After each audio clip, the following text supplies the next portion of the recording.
사람들이요, 이스라엘 3대 절기가 있죠. 6월절, 77절, 장막절입니다. 초막절이라고도 하죠.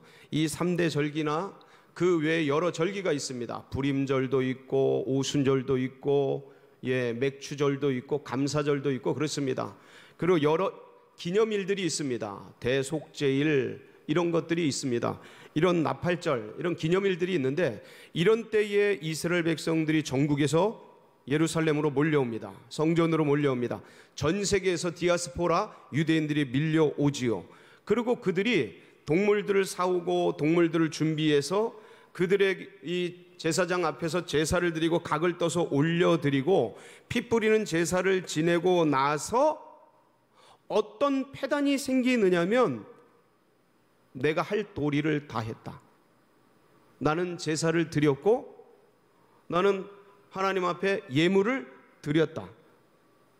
그리고 자기 삶은 자기 삶대로 살아가는, 그러니까 한마디로 말하면 제사는 제사고 내 삶은 삶이라는 형식주의가 만연되기 시작합니다. 그리고 성전에서의 삶과 현실에서의 삶이 달라지는 이원론적인 가식주의, 외식주의가 보편화되기 시작합니다.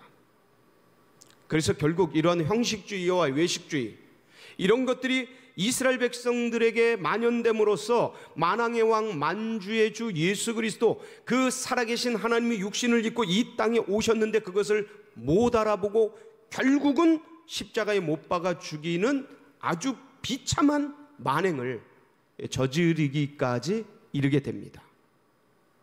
그러니까 외식주의와 형식주의의 결말이 이런 거예요.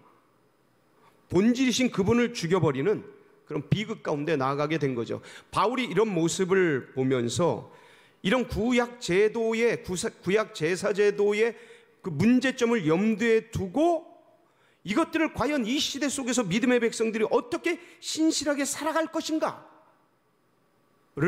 생각하면서 그 방법으로서 어떤 걸 제시하냐면, 너희 몸을 하나님이 기뻐하시는 거룩한 산 제사로 드리라는 말씀을 하고 계신 겁니다. 그동안 동물을 드렸다면, 그동안 소를 드리고 염소를 드리고 양을 바쳤다면, 이젠 그런 것이 아니고 너희들의 몸을 하나님이 기뻐하시는 제물로 드려라. 이게 산 제사라는 말씀인데, 여기서 몸이라는 게 그럼 과연 뭔가, 이 물질로 이루어진, 뼈와 살로 이루어진 이 몸을 진짜 번제로 하나님 앞에 올려드리라는 것인가? 그런 의미를 넘습니다. 그러니까 우리의 뼈와 살과 이 몸을 하나님 앞에 올려드리라라는, 그럼 사람이 죽지 않습니까? 그 의미를 넘는 거예요. 여기서 바울이 말한 몸을 드리라 할 때 이 몸은 헬라어로 소마입니다. 근데 이 소마라는 단어는 바디라는 의미를 넘는 거예요. 한마디로 말하면 하나의 인격, 하나의 전인, 인간의 몸 전체, 이 영혼, 육체 포함한 정신과 소유와 의지와 지정의 이 모든 것들을 담는 단어예요. 너희들의 전인격을 드리라는 거예요. 너희 몸을 거룩한 산 제물로 드리라는 것은 너희의 시간, 공간, 물질, 가지고 있는 사고, 의식, 전체 인격을 하나님 앞에 드리라는 것이죠. 내 자신 전부를 주님 앞에 제물로 올려드리라는 거예요. 이것이 하나님을 기쁘시게 하는 그 제사라는 거예요. 이 제사를 드려야 됩니다. 그러니까 이 공예배를 포함해서 이 공예배를 드리고 나가서 예배는 예배고 내 삶은 내 삶이지를 넘어서 이 공예배 가운데 하나님 앞에 진실하게 예배 드릴 뿐만 아니라 생활 예배에 나가서 너희 생활, 너희 삶, 너희 인격, 너희들이 생활하는 공간, 시간, 물질, 소유, 이 모든 그것을 가지고 하나님 앞에 예배를 드리고 예배를 올려드리는 그 심정으로 생활하라라는 게 바로 산 제물의 표현입니다. 이것이 너희가 드릴 영적 예배니라. 이게 진정한 예배라는 거예요. 그러니까 성전에서의 드려지는 이 마음 주님 앞에 올려드리는 예배와 생활 속에서 삶 속에서 삶의 예배, 이 공예배와 삶 예배가 일치되는 연합의 예배, 이게 몸으로 드리는 거룩한 산 제물이 되어지는 것이죠. 그러니까 이것이 진짜 하나님이 원하시는 영적 예배라는 거예요. 그러니까 그 예배를 드리라는 거예요. 여러분, 그런데 이 예배, 그렇게 드려지는 그 예배라는 게 도대체 뭐냐 이거예요. 그러니까 영적으로 드리는, 알 듯 모를 듯 지금 내가 드리는 것 같기도 하고 아닌 것 같기도 한 이 영적 예배, 거룩한 산제물로 몸을 드리는 이 예배 본질이 뭐냐 이거예요. 그것을 오늘 바울은 세 가지로 정리를 했어요. 우리가 혼란스러울까봐, 우리가 혼돈할까봐 세 가지로 딱 정리를 했습니다. 첫 번째가 뭐냐면 이 세대를 본받지 말라라는 거예요. 이 세대를 따라가지 말라라는 거예요. 여러분, 여기서 이 본받다라는 단어는 스케마입니다. 이 스케마는 어떤 뜻이냐면 우리가 쉽게 이해한다면 주조하다라는 뜻이에요. 본을 뜨다라는 거죠. 예? 틀을 뜨다 이런 거예요. 그러니까 이 세대는, 우리가 이 살아가는 이 세대 속에는 정신과 문화와 문명과 수많은 유행과 여러 가지 세계관과 가치관과 지식들과 이런 것들이 있는데, 그런 것들이 하나님에게서 나온 것이 아닌 하나님을 대항해서 나온 수많은 것들이 있는 거예요. 그러니까 이 배후에는 뭐가 있냐면 원수 마귀가 있어요. 그러니까 철학과 도덕과 윤리와 교육과 역사와 학문, 수많은 것들, 이 정신체계, 교육체계 속에 하나님을 거역하고 하나님을 대항해서 만들어진 문화가 있는데, 이 문화의 배후에는 원수마귀 사단들이 역사하고 있는 거예요. 그러면서 이것을 통해서 예술의 옷을 입고 문화의 옷을 입고 문학의 옷을 입어서 이것을 유행하게 하고 사람들로 하여금 거부감 없이 편안하게 모두가 다 하고 있으니까 나도 하는데 어려움 없이 때와 법을 바꿔서 유행을 만들어서 수많은 사람들이 따라가게 해서 불순종의 아들들 가운데 이방인의 풍속을 따라가는 그 주류적인 흐름 속에서 사고와 가치를 만들어내서 그것을 보편적으로 믿든 안 믿든 모든 사람들이 받아들일 수 있도록 시대적 정신을 만들어내는 거죠. 저항 없이, 거부감 없이 받아들이도록. 이것을 매스미디어와 신문과 방송과 인터넷과 유튜브와 수많은 것들을 통해서 여론을 형성하고, 이것들이 주류적인 메인인 그런 것들이기 때문에 너희들이 따라가도 좋다, 편안하다라는 의식을 심어줌으로써 아무런 거리낌이 없이 받아들이도록 감행하고 유행하고 만들어가는 것입니다. 그러니까 이걸 넉놓고 있으면 우리들도 모르게 이 시대 정신 속에 따라가 버리는 거예요. 여러분, 이 시대 철학 속에 거기 하나님이 어디 계십니까? 이 시대의 흐름 속에 가치와 사고 속에 거기 예수 그리스도가 어디 계십니까? 그러니까 그런 것들이 우리들도 모르게 새겨지는 거예요. 우리들도 모르게 자리 잡고 있는 거예요. 그래서 이 시대가 우리의 의식을 주물 제작하는 거예요. 사고를, 가치를 본을 떠버리는 거예요. 아무런 저항감 없이 받아들였는데 그게 하나님을 저항하는, 하나님을 거역하는, 하나님을 거절하는 그런 의식과 사고인 것인 것이죠. 그런 존재가 되는 거예요. 그러니까 너희들 이 시대를 본받지 말아라. 이 시대에 본뜨게 만드는 이 시대를 거슬러라. 이 시대 정신을 항거해라. 이 유행 속에서 흘러가는 그것들을 그냥 따라가지 말아라. 이 시대를 거부하면서 진짜 따라가야 될 것이 뭡니까? 말씀을 붙들어라 이거예요.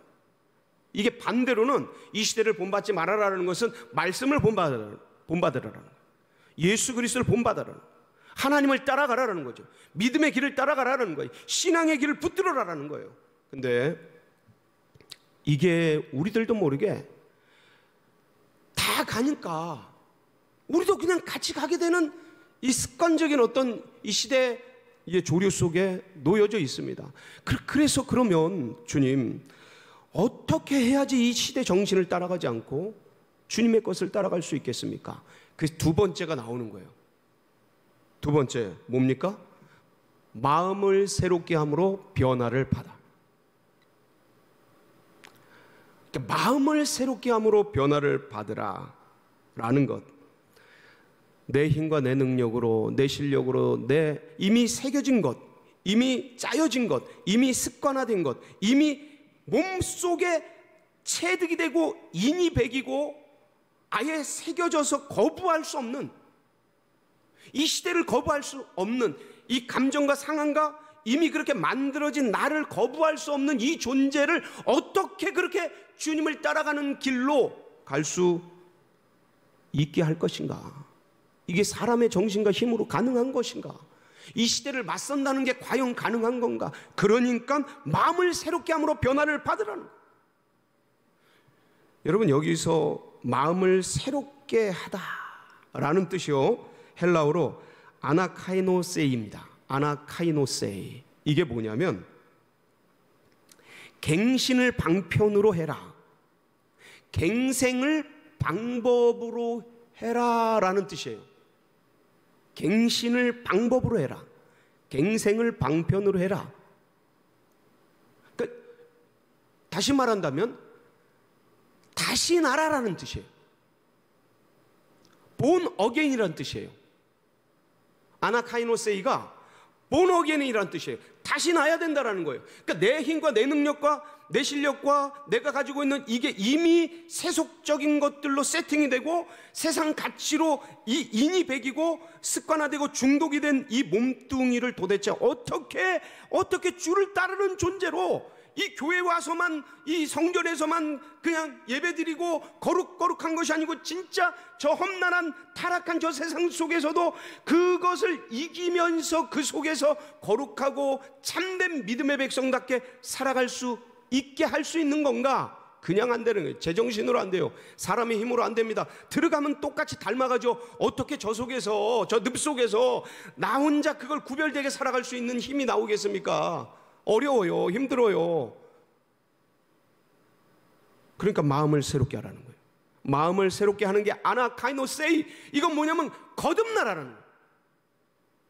여러분 영혼이 거듭나시길 축복합니다. 이 시간 거듭나시길 축복합니다. 그러니까 여러분, 우리 영혼이 새 속에 물듭니다. 안 들 수가 없어요. 그래서 주님이 주님, 저는 저를 목욕시켜 주십시오. 그러니까 아니다. 너는 이미 목욕한 자는 발만 씻어도 된다. 이게 뭐냐면 발을 씻는다는 게 뭐냐면 세상 먼지가 않는다는 의미입니다. 주님도 그걸 아셔요.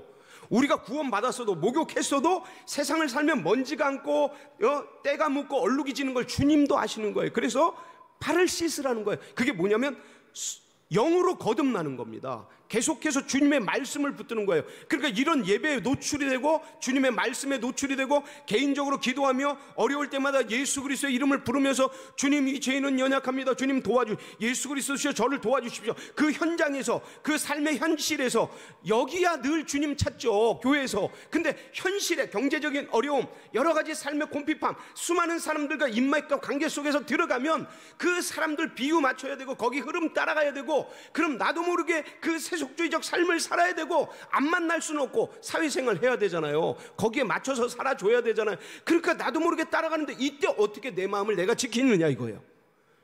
이게 맨정신으로 되냐 이거예요. 안 돼요. 그 사람들은 수없이 많은데 나는 혼자고 어떻게 내가 그들을 그냥 나를 땡기게 할 수 있습니까? 그러니까 주님의 힘이 필요한 겁니다. 주님의 힘이 필요하니까 그때 주님 내 힘으로 안 돼요. 예수 그리스도에서 이 죄인을 도와주시옵소서, 주 예수 그리스도에서 저에게 힘을 주시옵소서 라고 말씀할 때 예수의 은혜가 와서 내 생각을 born again, 다시 나게 하는 겁니다. 나의 주눅 들고 우울하고 끌려가고 거기에 맞춰야 된다라는 그냥 일반적인 내 생각 속에 예수 그리스도시여 이 죄인을 불쌍히 여기시옵소서, 예수 그리스도시여 저를 도와주시옵소서 라는 말씀 속에 주님을 구할 때 그 예수의 은혜가 내 마음을 새롭게 하는 겁니다. 여러분이 새로워지는 은혜가 날마다 있으시길 축복합니다. 이 힘이 없이는 어떻게 우리가 이 땅을 살아갑니까? 못 삽니다. 그냥 교회에서만 모여서 찬양하고 말죠. 세상 다 놓쳐버리고 다 사라져버립니다. 그러니까 주님은 우리 교회에서만, 성전에서만 주님이 아니시고 온 세상 만물 가운데서도 주님이신 것을 믿으시기 바랍니다. 그러니까 거기서도 다스릴 권을 주셨어요. 이 세상 어디서나 다스릴 권을 주셨어요. 우리가 쓰기만 하면 돼요. 그러니까 아나카이노세이, 나를 새롭게 하시옵소서. 뭐로 새롭게 합니까? 말씀으로 새롭게 하여 주시옵소서. 말씀을 암송하세요. 여호와는 나의 목자시니 두렵고 불안할 때 말씀을 암송하세요. 그러면 이 세상이 나를 두렵고 불안하고 염려 근심 걱정으로 끌어갈 때 예수 그리스도 여호와는 나의 목자십니다 라는 이 말씀이 내 마음을 새롭게 합니다. 아나카이노세이, 새롭게 변화시켜 주십니다. 뭐가? 말씀이. 예수의 이름을 부르세요. 예수 그리스도께서 우리 마음을 새롭게 합니다. 할렐루야. 여러분, 이 땅 살아가면서요, 수많은 관계와 어려움과 상황 가운데 놓이게 됩니다. 홀로 있다고 해서 좋은 거냐? 홀로 있다고 해서 편하냐? 그렇지 않습니다. 혼자 있든 여럿이 있든 별 생각 다 밀려옵니다. 사람이 그래요. 그러면 인생의 무게라는 게 있습니다. 인생의 이 중력이라는 게 있어요. 삶이 가지는 짐이 있습니다. 이걸 누가 피할 수 있습니까? 어떤 재벌이라고 피할 수 있습니까? 아무도 못 피합니다. 점점 다가옵니다. 오히려 점점 무거워집니다. 이 세상 소유를 더 많이 갖고, 돈을 많이 갖고, 명예를 많이 갖고, 권력을 많이 가질수록 점점 무거워져요. 어떤 면에서는 없는 게 편해요. 그 무소유가 편하다는 그런 말들이 있잖아요. 그러니까 이게 가지면 가질수록 좋을 것 같은데 가지면 가질수록 무거워져요. 뭐가요? 인생의 짐이, 존재의 무게가. 왜 그런지 아세요? 다 두고 가야 되거든. 점점 그날이 가까이 오거든요. 언제 그날이 올지 모르거든요. 여기저기서 친구들이 휙휙 떠나가거든요. 이 압박이 가진 것이 많을수록, 이 세상의 소유가 많을수록, 이 세상에 마음을 많이 붙일수록 점점 무거워지는 겁니다. 그러니까 그런 인생의 염려 근심 걱정이 밀려올 때 사람이 그냥은 못 이깁니다. 아무것도 못 이겨요. 그게 뭐가 있다고, 소유가 있다고 이겨지는 게 아닙니다. 마음을 새롭게 함으로 변화를 받아야 합니다. 누구의 이름으로? 예수 그리스도의 이름으로. 할렐루야. 말씀의 능력으로. 할렐루야. 그게 믿음으로 사는 거예요. 그게 신앙으로 사는 거예요. 우리 현실은 있지만 그게 믿음, 신앙, 은혜로 사는 것이죠. 거기서 예수의 이름을 부르는 겁니다. 거기서 말씀을 암송하는 거예요. 예? 거기서 은혜를 찾아 나가는 겁니다. 그럴 때 마음이 새롭게 됩니다. 분명히 두렵고 불안한데, 사람이라는 게 어렵고 힘든데, 이 인생이 가지고 있는, 가만히 있어도 몸뚱이가 아픈데, 예? 50 지나면 몸뚱이, 아이고, 어르신들 많으시 계신데, 저희 어머니 아버님 아침에 일어날 때 인사가 뭔지 아세요? 아이고 였어요. 아이고. 아프신 거예요. 그냥 몸이. 아무리 잘 먹고 잘 입어도 몸이 아프고 삶이 힘들고 생이 고단한 겁니다. 이 마음을 아무도 못 이기는데 뭐로 이길 수 있다고요? 마음을 새롭게 함으로 변화를 받아. 할렐루야. 예수 이름을 부를 때 마음이 새로워집니다. 예? 예수 그리스도의 말씀을 붙들 때, 그 말씀 예수 그리스도를 붙들 때 마음이 새롭게 돼요. 한번 해보세요. 어려울 때, 힘들 때 예수님 도와주세요. 예수 이름을 부르세요. 그럼 갑자기 세포들이 그 이름 앞에 무릎을 꿇어요. 분노가 나고 감정이 어렵고 여러분 사람들 많이 만나면 좋지만 거기서 또 수많은 문제가 생기잖아요. 그럴 때 별 마음이 다 생기잖아요. 어느 때는 참 기대하고 좋았다가도 만나면 아니 그냥 참 마음에 승질이 나고 화가 나고 그러는 것도 있고, 우울하기도 하고, 못 만나면 못 만나는 대로 우울하고, 만나면 만나는 대로 또 어느 때는 짜증이 나고 화가 나고 별 일들이 다 밀려와요. 감정들이 밀려온다고. 그때 예수 그리스도의 이름을 부르세요. 그럼 그 감정들이, 분노가, 우울증이, 답답함이, 불면증이, 괴로움이, 인생의 무게가 싹 사라집니다. 이게 믿음이 주는 신비예요. 이게 예수 그리스도께서 주신 인생의 선물이에요. 영생의 선물이에요. 이게 은혜의 선물입니다.